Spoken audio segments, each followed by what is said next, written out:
automatically assume that your path will be like mine, but also don't assume that it won't. Because I know if I had watched this video when I was like a junior, senior in undergrad, I would have been like, this bitch is dumb.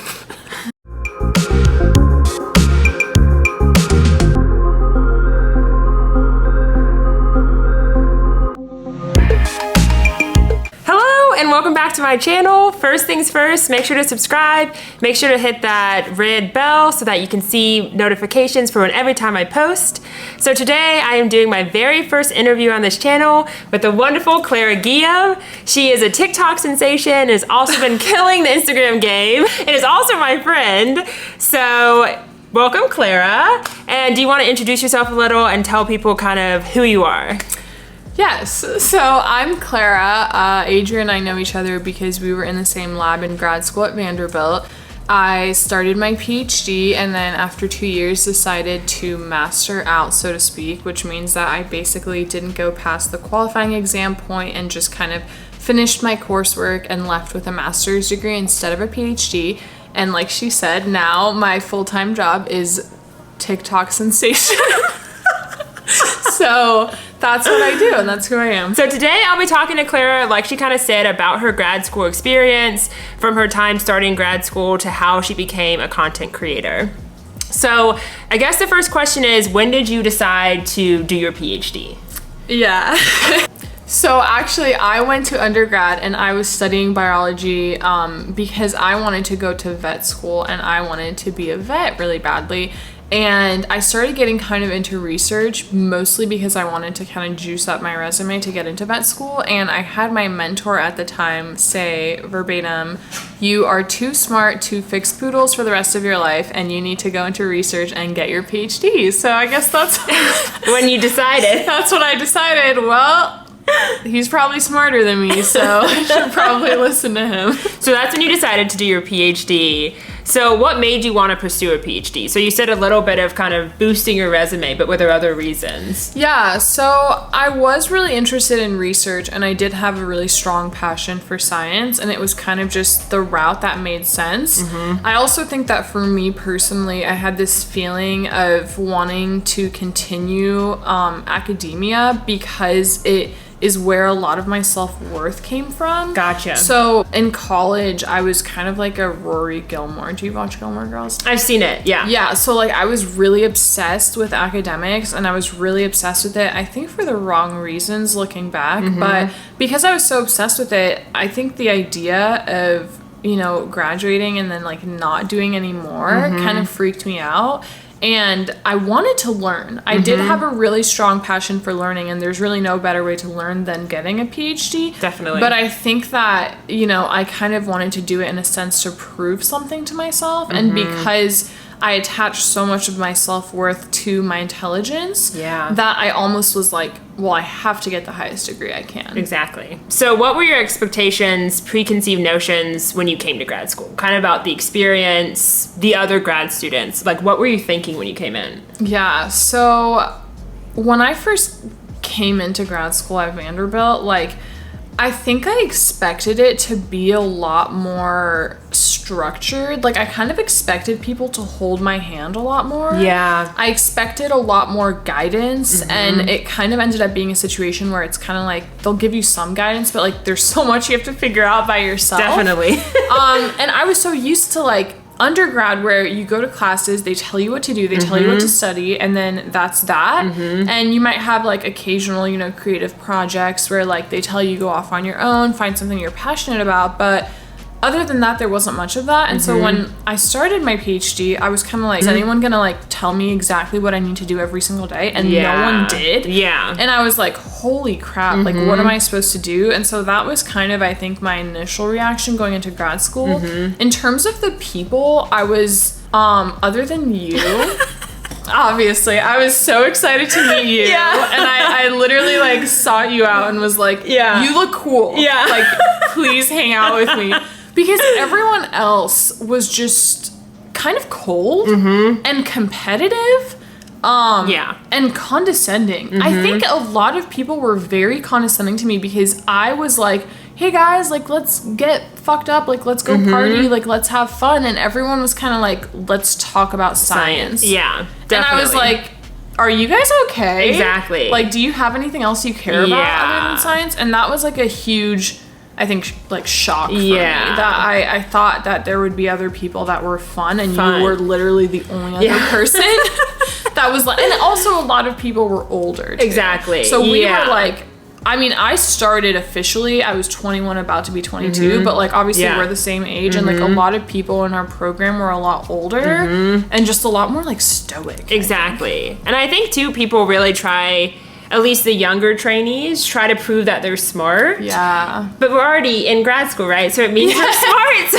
why are we always trying to prove it? Exactly. Yeah. So how did you decide to go to Vanderbilt versus the other schools that you got into? Yeah, so I actually did not apply to a crazy amount of schools. And when I was applying to schools, I was reaching high. Like, I was like applying, like I applied to Princeton and didn't get in. Yeah.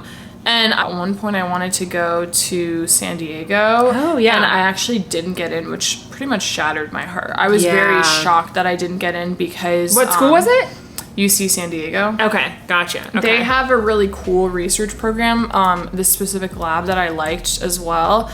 And I actually had one of my professors like wrote the lab a handwritten letter like about me, and I didn't get in, which is fine. I think that a lot of research institutes like look for people that have like a very hefty amount of experience, and like, they're kind of smart to not accept people straight out of undergrad. But another option that I did really consider was USF, and it was obviously close to home. Like, I'm from Florida and stuff, but they didn't have the exact kind of labs that I was super interested in. So Vanderbilt seemed like the obvious option because it's Vanderbilt and like it sounded really good. Like, it's Vanderbilt and I could brag about it to people. Exactly. No, but the only reason. I made an account on this website called Grad School Match. It was like basically put in your information, your GPA, your research experience, your interests, and we'll match you with grad schools. And I was like, what the hell? Wow. So I made an account, and like all these different grad schools were like reaching out, and I kind of didn't take it seriously until Vanderbilt reached out. Wow. And they were like, you would love our program. So I was like, okay, cool. So I was like kind of talking to them before applying. Gotcha. It was actually the year before my senior year, so it was a long time before applying. Okay. I wonder if that helped get you in. Like, they already had you on their radar. Yes, they did. And it's very, very weird. It almost felt like I was like a high school athlete, like getting recruited. Yes, it literally felt like that. Yeah. It's weird because, you know, at the time, I don't think I even knew that they actually pay you to get your PhD. So at the time, I had it in the back of my head, like, okay, they want me to go there because they want my money. And they were paying us. So that's obviously not the case. When I finally applied and got an interview, I was so pumped. I mean, I was so freaking pumped. I cried, actually. Really? Yeah, I got the email and I cried. Wow. It was like a huge moment for me.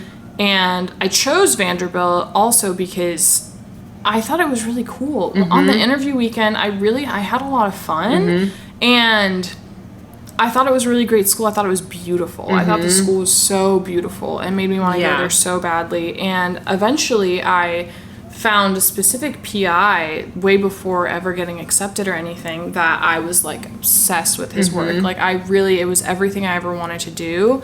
And so I interviewed with that specific PI. Yeah.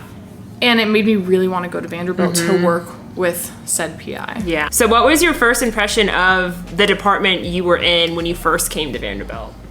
I think I really liked the department. Like, I had a lot of fun, and I think that, you know, there were a lot of like bonding events, if I remember correctly. Definitely. They did do a lot of stuff, like the PhD picnic.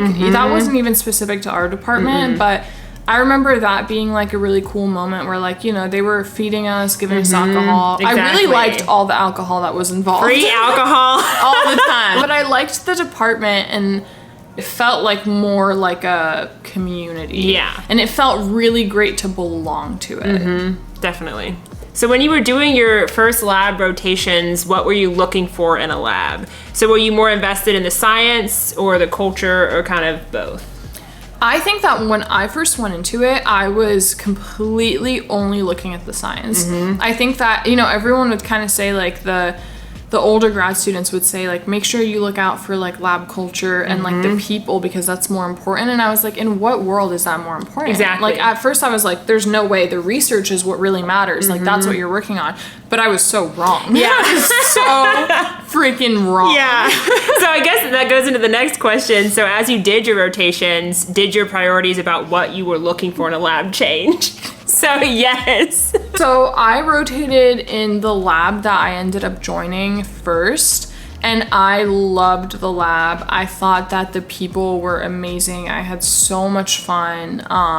And the PI I really, really loved as well. You know, we had like a lot of lab events where we would like eat together and drink together, and I felt like I had a lot of freedom in the lab. Like it was kind of like on me to prioritize my time, and it was on me to figure out what I wanted to do when I wanted to do it. And because it was a rotation, it felt like a rotation. Like it very specifically like felt like, okay, the stuff you're doing in here is important, but what's more important is figuring out if you like this lab. Exactly. And it didn't feel like a lot of pressure if I messed something up or an experiment didn't go well. It was kind of just like, it's fine, whatever. You're kind of here for a trial run. As you should be. Yes, that's what rotations should be. And then I had another rotation, and this rotation was actually in the lab of the PI that I really wanted to come to Vanderbilt for. And so I was so excited. I wanted to go into that lab so badly. I loved their research.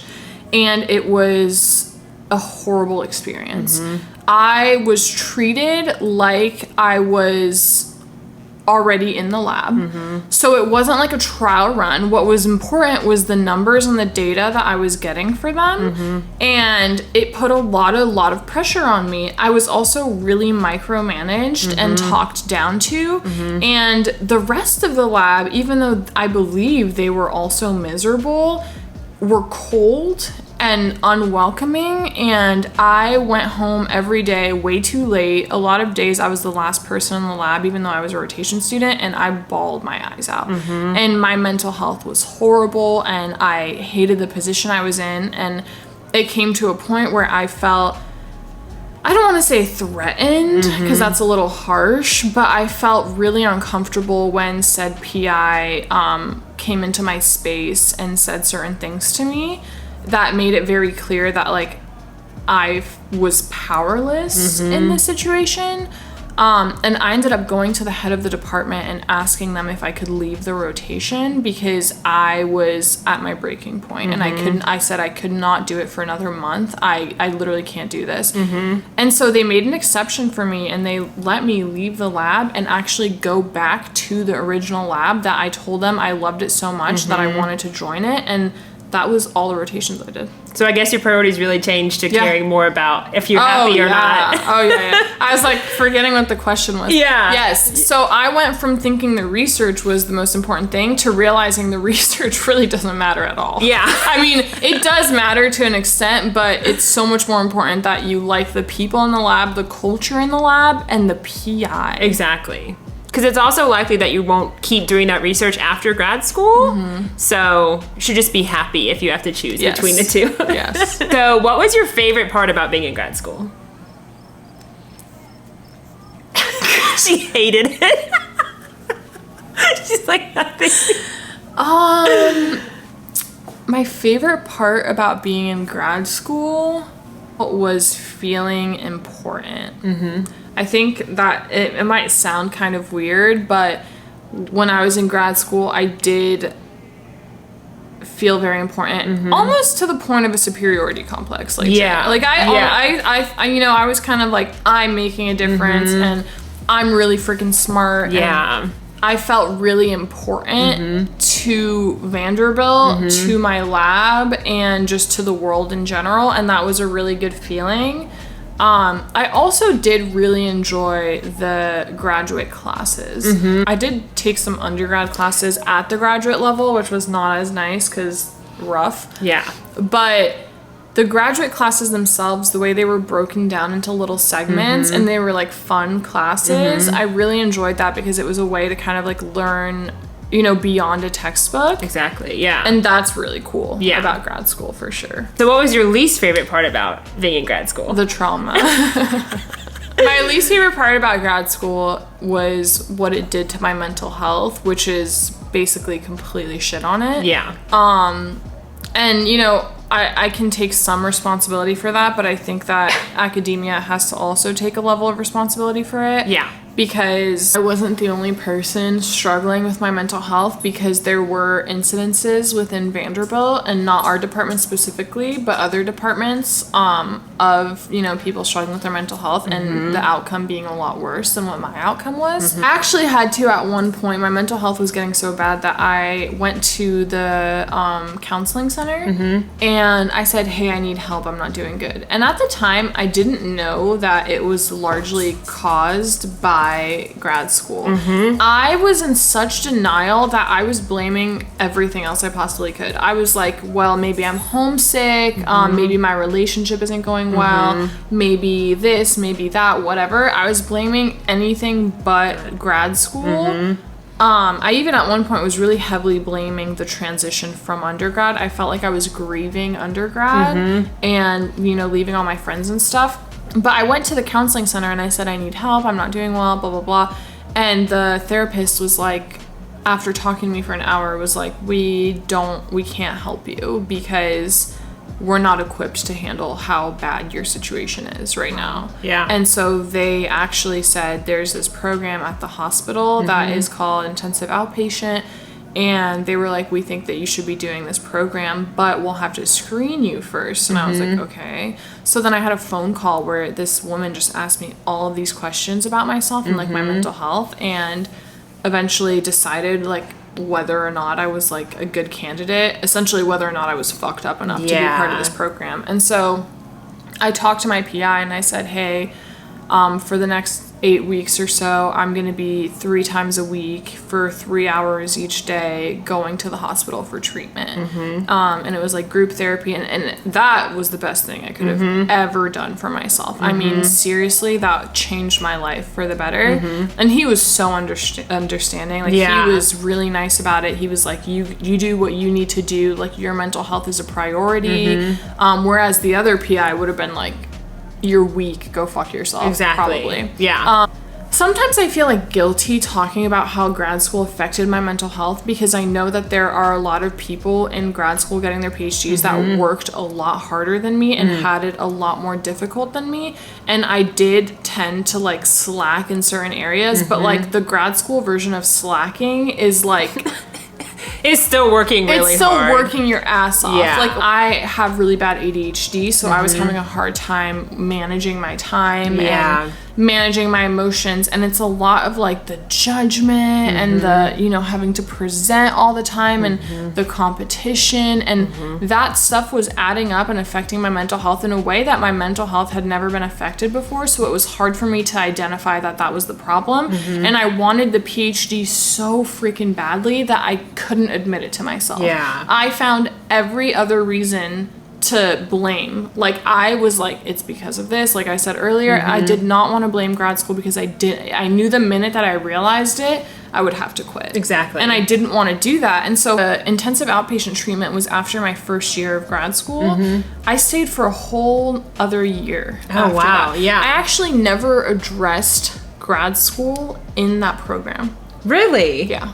Like, you didn't speak it. I didn't talk about it much. I do remember one time one of the other patients was like, yeah, I'm thinking about going to grad school at Vanderbilt. And I was like, don't do it. I was like, if you're here right now, you'll be back. But which is probably really rude of me to say. But I swear, I really blamed down on everything else. And it wasn't until we had COVID that I realized what the problem was. Yeah, because it was kind of removed. Yes. Like, you were removed from it. Yes, because I was so... I mean, at that point, we were prepping for quals. COVID hit, and so we got, like...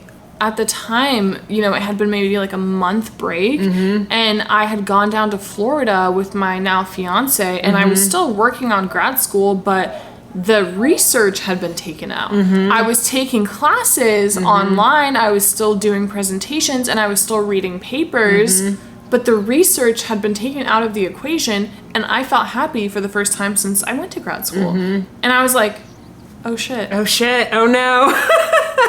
Yeah. That was it. That was it. And then we went back. I still hadn't like quit at that point. I didn't know it was an option. They don't really talk to you about that. I don't know. So I was studying for quals and I was working my ass off when I was back in Nashville, and I was getting depressed again and anxious again. And at that point I had even gone back on ADHD medication because I was like, I can't handle this without my ADHD medication. And it was getting really bad because I was even starting to do badly in classes. And it wasn't like doing badly because I like wasn't learning or wasn't presenting well. It was doing badly because I had multiple instances of completely forgetting about meetings and exams, and I was really, really struggling. Yeah. And do you remember how I came to the conclusion of mastering out? I think I just started toying with the idea. Yeah. I think you started just saying it into existence a little. Yeah. You're like, what if? Yeah. Like I started joking about it. Yeah, like what if I didn't qual? What if I just didn't want to do that and I just got my master's? Yeah. And it was sort of like, what if, until it was like, I'm going to do this thing now. Yeah. And the idea of quals really is like a huge thing that, you know, pushed me because it made there be a timeline. Exactly. I was like, I'm not going to quit after qualifying. So because I knew when I was supposed to qualify, I was like, no, I'm not gonna do that. Exactly. And I couldn't do it. The qualifying exam was the most stressful part for me, by far, like studying for it. And like you said, it ended up not being as bad as you thought it was gonna be. Yeah. But they build it up. Other it up. Students do, the PIs do, they build it up as this really scary thing. Yes, and one of the students in our lab he is like a relatively mentally healthy person, I think. And he told us that the morning of his qualifying exam, he was like throwing up. Yeah. And I was like, I don't think I can handle it. I don't think I can handle it. And I felt like a quitter, but at the end of the day, when I talked to my PI and he was like, I think this is a good idea. So what were some methods you used to try to overcome your least favorite parts of being in grad school? So you talked about, going to therapy in outpatient hospital and mastering out. So is there anything else? Well, to be honest, I tried to make every other aspect of my life as like calm as possible. I had my boyfriend at the time like bring me lunch and make me dinner and clean the house and like do everything else so that there was not a single other thing I had to worry about. Most days, like, he would take out my dog for me because, like, I literally, like, I didn't have it in me to, like, handle anything else. Besides grad school. Because you're there all day taking classes, doing research, and then you get home and you've got reading to do and you've got other stuff to do. So I felt like I had, like, not a lot of time, and I really started compromising and taking away from the effort I was putting into grad school and like also putting it into other things. Like I was kind of like, TikTok was a huge thing for me. It was a creative outlet that, I would make a couple TikToks a day while I was in the lab and it would make me really happy. And so that was a huge thing for me as well. But I think just making sure you like find that work-life balance. Definitely. Honestly. Yeah. Do you think Vanderbilt has good resources for graduate students? So you mentioned the counseling center. Was that only resource you used? Are there other resources? What are your thoughts? The counseling center is a great resource. I do think the counseling center is really awesome, especially when you realize how much that stuff costs in the real world. Definitely. And it's all free. So you can go see a therapist. They also have testing and they have psychiatrists for prescriptions and stuff. I actually really love the counseling center. I did do a group therapy session once at the counseling center. I also know that they have a specific grad school therapy session. They do. So they do have like a group that meets multiple times a week and you meet with other grad students about grad school. Yeah. Which to me should be saying enough that there's a problem. Yeah, exactly. I think. And I get it that it's like not going to be easy or whatever, but like the fact that they have to have a group therapy session specifically for grad students to talk about grad school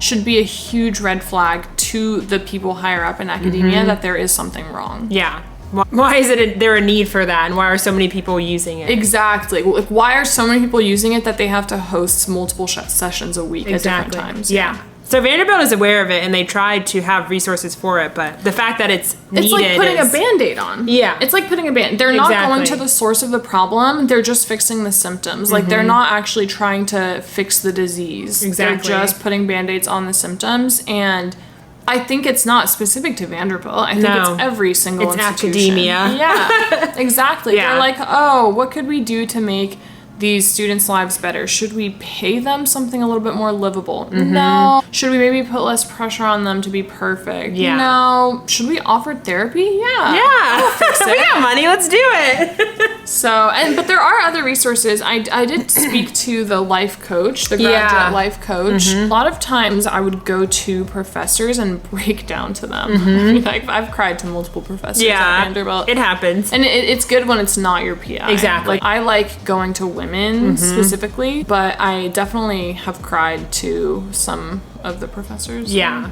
Sometimes they can offer the best advice. They really can. Yeah. Because they can kind of tell you, like, take a deep breath, it's not that deep. Exactly. In a sense. Like, it is that deep, but, like, they can kind of just be like, I've been through it, and, like, this is not end all be all. Exactly. Like, you'll be okay. Yeah. So. This comes to an end.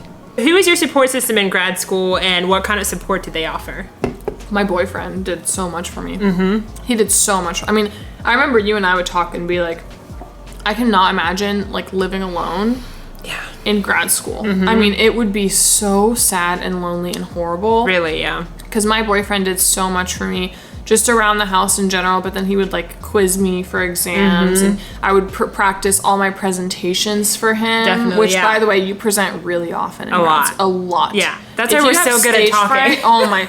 Dude, I have such bad presentation anxiety. It was the worst. Do you remember how bad I would get? I would freak out before every presentation. You would freak out, but then you would do really well. Oh, yeah. And then you would say you blacked out during it. I would. Oh, and that's the funny thing is that so many professors at Vanderbilt used to tell me that I was, like, one of the best public speakers that they had as students, and they would be like, you get messages across really well, and you're very succinct, like, whatever. But I would black out and feel like I was going to throw up before every presentation. So even when you see people and you're like, oh my God, they're doing so well, like, they're probably blacking out too. Probably. Or they take a shot before or something. Yeah, or a Xanax. Yeah. What did your work-life balance look like when you were in grad school? So you talked a little bit about how it wasn't great, but what if it was there, kind of what did it look like?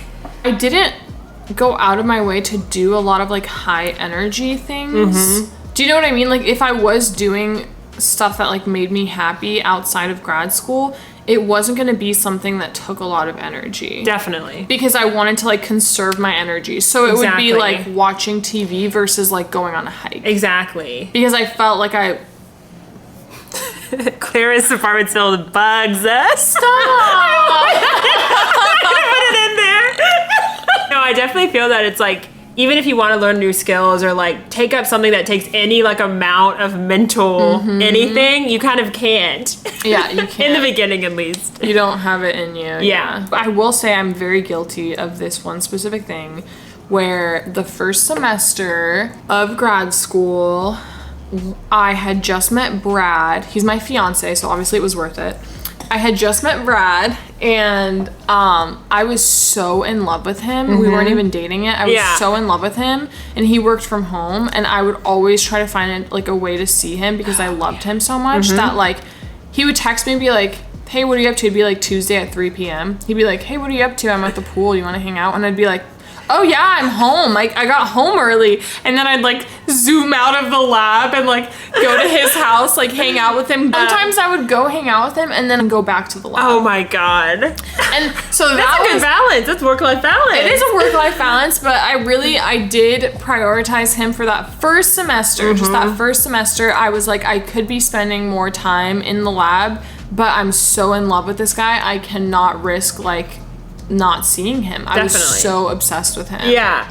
Obviously, I knew he was the one. Yeah. Interestingly enough, on that note, when I was leaving grad school and I was talking to my PI, I think I said something to him about, like, yeah, I don't know, maybe I'll go to, like, a different city for a job or something like that. And he was like, well, Clara, he was like, I know about Brad. And he was like, Brad is more important than any job you could get. And I was like, what? And he was like, you guys have true love. He was like, don't mess it up for your career. It's not worth it. Yeah. A PI said that That's to me. what PI should be saying. Yes. If your PI doesn't say that, Yes. drop him. He was like, this man, who is obviously the love of your life, is more important than any job or any career or anything like that. He was like, what you really need is to be with the people that you love. Take notes. Yeah. You Take want PIs freaking with notes. good families, honestly. Yes, that is so true. Yeah. If their spouse seems like they hate them, don't join the lab. Because they probably suck. Yeah. They probably work all the time. Yeah. So on your TikTok, I've seen you talk about how grades are not the most important thing that you need to be successful. So can you talk a little bit more about that? Yeah, I totally can talk about that. People put such like a high amount of stress on grades, and like grades are just not that important. And it's all about making connections and who you know in terms of finding a job. But then even in terms of getting into grad school, I had nearly a 4.0 leaving undergrad. And I mean, I lost sleep. I lost hair to get that GPA. And then we got to grad school and some of these people were like, yeah, I got a C in Chem 1. And I was like, a C? I was like, I didn't know that shit was allowed. I was like, what the fuck? These people were out here like, yeah, I got C's. And I was like, all right, I'll just go fuck myself then. Like, it's really not that important because what they want is they want ambition, personality, they want experience, and they can come up with ideas. That's why they do the interviews. Yeah. Because they want to know who you are and like what kind of passion you have. Exactly. And that stuff, like, they don't care about your freaking GPA. Yeah. It's a lot of, I think you're describing like soft skills. Where it's like, can you carry on a conversation? Can you communicate? Those kind of things are actually really important. Yeah, they are very, very important. And not just for grad school, but I'm talking about, you know, getting a job. I interviewed for jobs after my master's before I decided to be a full-time influencer. And I mean, granted, the job market was rough with COVID. But you would be shocked how little anyone asked me about like classes or grades. I don't think anyone ever asked me what my GPA was. No. Ever. They really don't care after your undergrad, I mean. They don't care. And I've had people like argue with me on TikTok about this, and then like I realized they're still in college, and I'm like, well then how would you know? It's very, very unfair, but they're always going to choose the person with some sort of connection to the role over the person with better grades. Yeah. And even better experience. They don't, it's all about who you know, and connections are so freaking important. Because I got denied from a handful of jobs after getting my master's from Vanderbilt and having great grades, great experience. I obviously am awesome. Yeah. They didn't give a crap. Yeah. They really didn't care. And honestly, I think a lot of times it was because I was overqualified with my master's degree, when in reality, so many jobs actually just want you to have a bachelor's and somehow 2-3 years of experience in the industry. Of it. Yeah. They always want you to have experience. Here's the thing. If you have a certain amount in your cup and you have enough to fill up your grades cup and your social cup and all that, and you have enough in your energy to fill up all those cups, then by all means do it, but you don't. And that's the reality of it. You don't have enough in you to get great grades, have a great social life, make great connections, and get great experience. Yeah. No one does. Yeah. You're not a superhuman. And I tried to be a superhuman. I was taking amphetamines every day, and I still couldn't do it. Yeah. The reality of the fact is you have to prioritize where you pour your cup into, and I'm just trying to tell people that it is important to get good grades, but it's not important to get good grades versus getting other things. Exactly. It seems like it's important to build your network. Yes. From as soon as you can. As soon as you can. Start building. Yeah. What would be your advice for someone that is in grad school and struggling with their mental health? I think that it's important to assess why you're in grad school. Not to say that like everyone should master out or just quit in general, but it's very important to assess like why it is that you're there. And if you're there for reasons that aren't, I want to prove to myself that I can get a PhD. If you're there because you can't imagine your life doing anything else, or you happen to really love pipetting or like something like that, like if that's why you're there, then by all means, like get resources, go out to, you know, mental health professionals, you know, get help, talk to your PI, communicate with your PI, because they can't do anything for you if you're not honest with them. You have to tell them if you're struggling. And they will be so much more understanding than you think they will. I would say if you can't find those other reasons, and you can't find a good reason for why you're in grad school, and you're ready to get into the workforce, and you're ready to get experience, and you're ready to do whatever it is you're actually passionate about, then leave.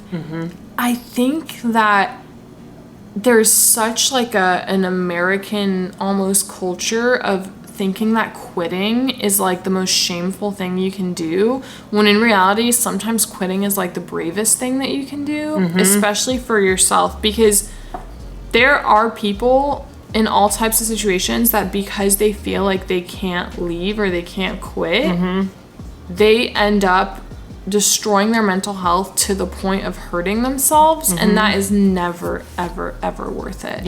And so assess your reasoning. Talk to PIs, talk to other grad students if you have any that are like down to earth around you. Figure out what your priorities are and why you're there, because if you don't have a good reason for being there and it's affecting your mental health that badly, quit. No one's gonna blame you.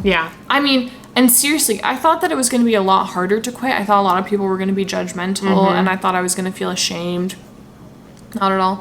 My PI was so understanding. You were understanding. The rest of the lab members were understanding. I'm sure people judged me somewhat behind my back, but for the most part, everyone was very, very understanding, and I did not feel ashamed at all. And I think too, trying to decide on a lab, find out what the PI thinks about mental health before you go on. Even if your mental health is so good when you go in, you should find out if they care about students' mental health or not. But I will say that the lab that I rotated in, before I rotated, they gave me this like packet, and it had a whole section about how they care so much about your mental health. It had a whole section saying like your mental health is a priority to us, blah blah blah, which was just not the fucking case. They said that to cover their asses. So make sure it's genuine, and make sure you ask students that have actually interacted with them, because PIs will sell themselves because they want students, but students have no reason to lie to you. They won't tell you the truth. They'll tell you the truth. So ask them too. You kind of answered this about like what mastering out is, but do you want to kind of reiterate what is mastering out? It can be done in different ways. Since I was finished with all coursework, I'd been, there for 2 years. I'd finished coursework and I had finished research, and I was close to being second author on a paper. So I had like pulled my weight.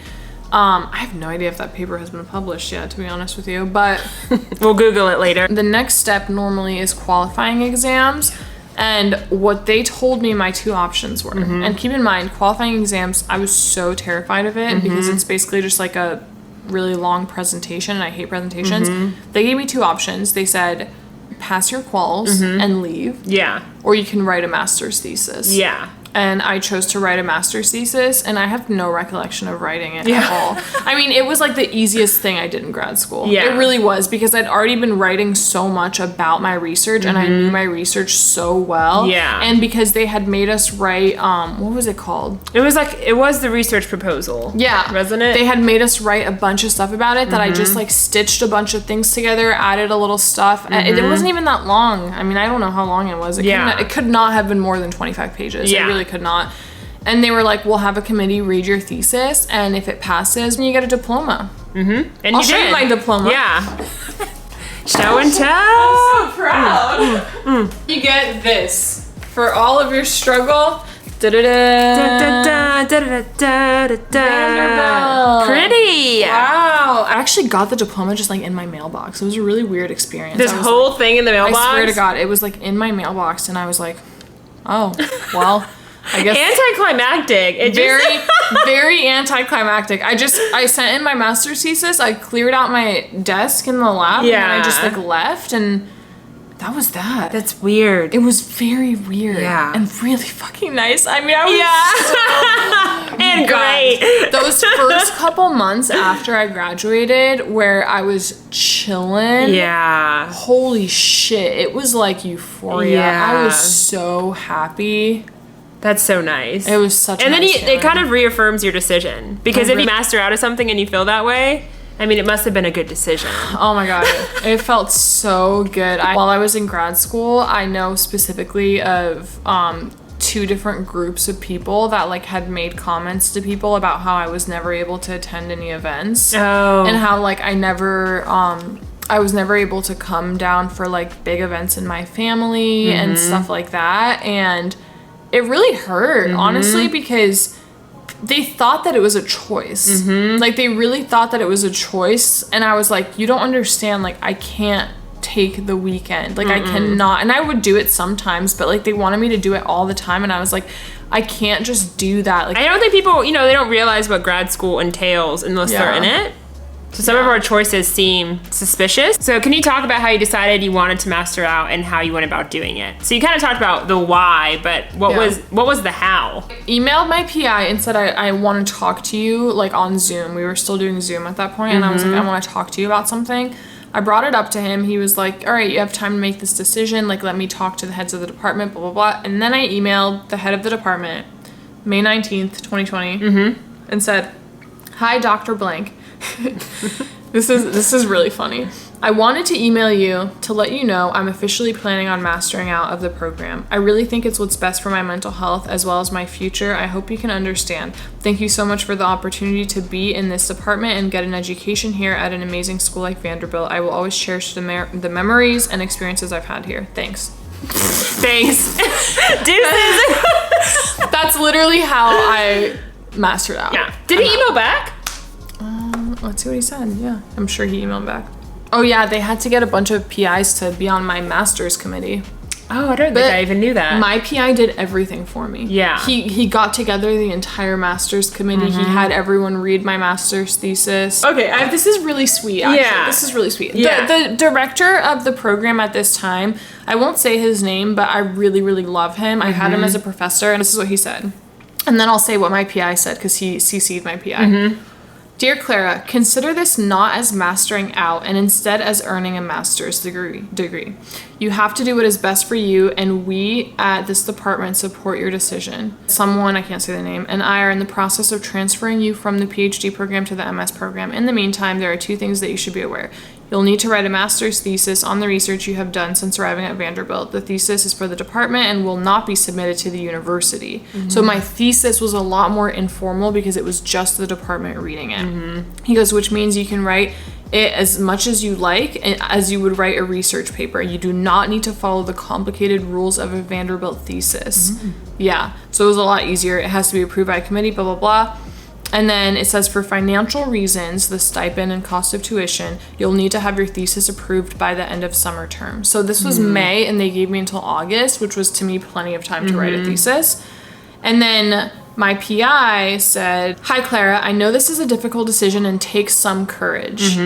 He said, I agree with blank. This should not be looked at as a failure in any way, but simply a choice to go in a different direction while earning a valuable degree from a top U.S. university. Blank is an obvious choice to be on your committee, blah, blah, blah, and then just like helped. And then he said, have you told your lab mates yet? Well, the next question was, how did your PI react? And it seemed like he reacted very well. Yes, my PI is an angel. I mean, I know he's still your PI. My PI.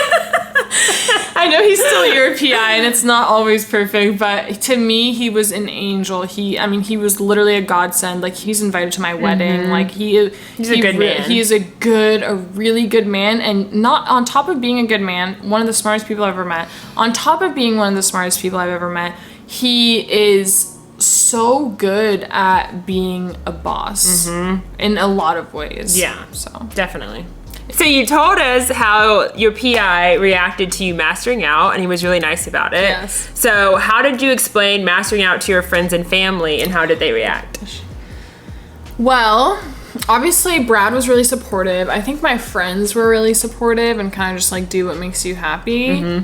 My family, it did not go as well with because they were so proud of what I was doing without realizing really what I was doing. Yeah. That it was really hard for them, and they were like, you're going to regret it. You're going to change your mind. You're going to want to go back. And to this day, they'll still be like, are you sure you don't want to go back? And I'm like, I'm sure. But they still ask. They still ask. Wow. Yeah. Which is tough, but, you know, I think it's also hard for them because I'm in a really unconventional career path right now. And they're like, are you going to get a science job? Like, you literally have 2 degrees. And I'm like, no, I'm going to keep TikToking. Yeah. They're boomers. They're confused. Yeah.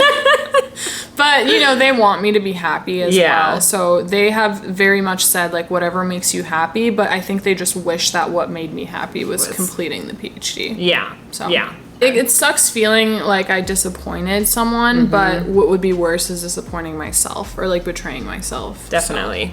Yeah. So what are some skills that you took away from grad school? Well, it definitely made me an even better public speaker because I had to speak in public so often.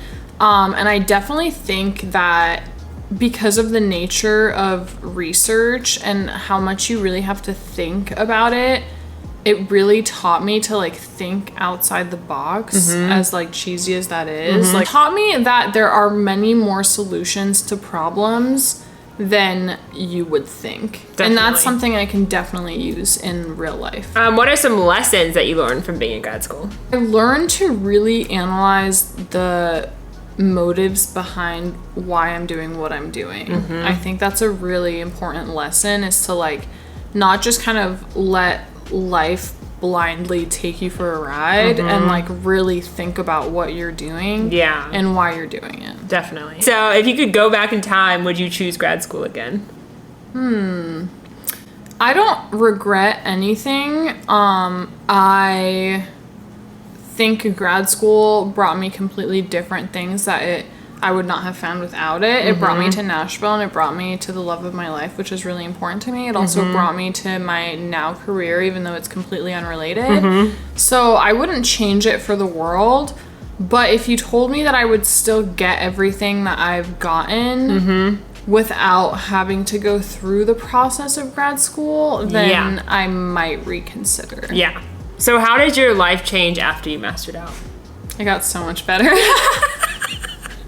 It got so much better. Yeah. I mean, I remembered what it was like to sleep a lot. I mean, I used to, during the day, I would go take naps in that room on that couch. The secret grad school, grad student room. Little grad student room, and I'd get so tired, I would just go take a nap. Sometimes people would walk in and be pretty awkward. It also kind of taught me, which is kind of off topic, but I feel like I have like a stress meter, and if this is like as high as my stress meter gets, it can't go any like higher than that. So like in grad school, I had a lot of stuff going on that was very stressful. My stress meter was here, and now when I'm stressed out about other stuff, it also reaches this point, even though it's technically a lot less stressful. Yeah, I see. And a lot less stuff to worry about. I have like a certain capacity for stress, and it was less about how high my stress was and more about how prolonged it was. Exactly. Because I still get at points right now, you know, I'm planning a wedding and buying a house and stuff, and like, those are happy but stressful things. Definitely. But it's more about the fact that I might get really stressed for like an hour versus all day every single day. You know? Yeah. You have stress time to like healthy. recoup. Yeah, exactly. You don't just want to be like a jellyfish, just nothing happening. Yes. You know? It's okay to get stressed. It's just a matter of like when it starts interrupting your life. Exactly. And when you can't like take rest after, it's just constant, you know? There's always something else. Exactly. You might have talked about this a little, but are you interested in pursuing a scientific career in the future? I could definitely be interested in it. I still like science. I think grad school diminished my love for science a little bit. I really, really loved it starting, and now I'm not as passionate about it, but I still find myself like finding random articles or something and being like, oh my god, I want to read that. That's so interesting. Which is a good feeling to have, because when I was in grad school and I was being forced to read a lot, I would see stuff that interested me and be like, I don't have the capacity for this. I would be like, I'm not going to read this. I don't care about this research because I don't have the capacity to do it. But now I'll like see new research pop up and I'm like, oh, that's kind of interesting. And like, I'll read the abstract and it kind of like tingles my brain a little bit. And, like, feels nice. But I think it would be great to pursue a career in science.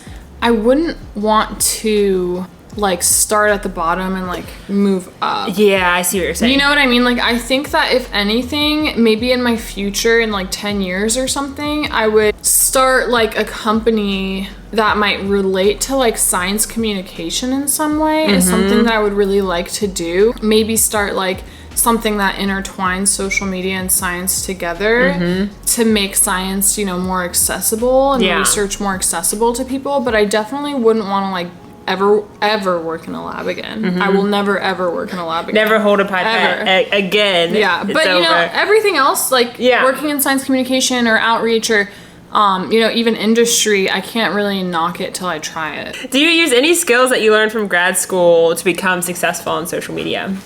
Yeah, I could say that, grad school taught me a little bit about how to grab attention and keep things interesting for your audience. And I think I use that a little bit in my social media. Definitely. Yeah. But do you have any last words for the viewers today?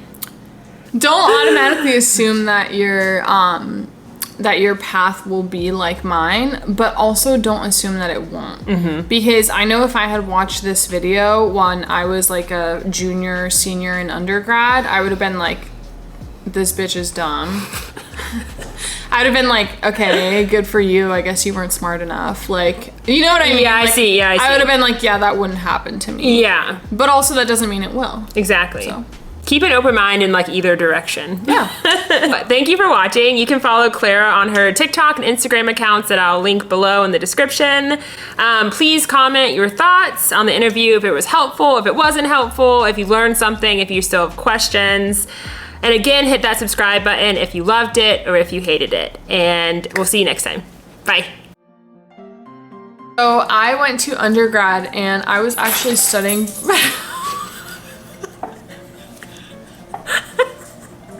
Okay, Lexa. We get it. In fact, I know. To compromise. Jesus Christ, sorry. Okay. Heartbreaking and You are dying all of a sudden. Definitely. so. Yeah.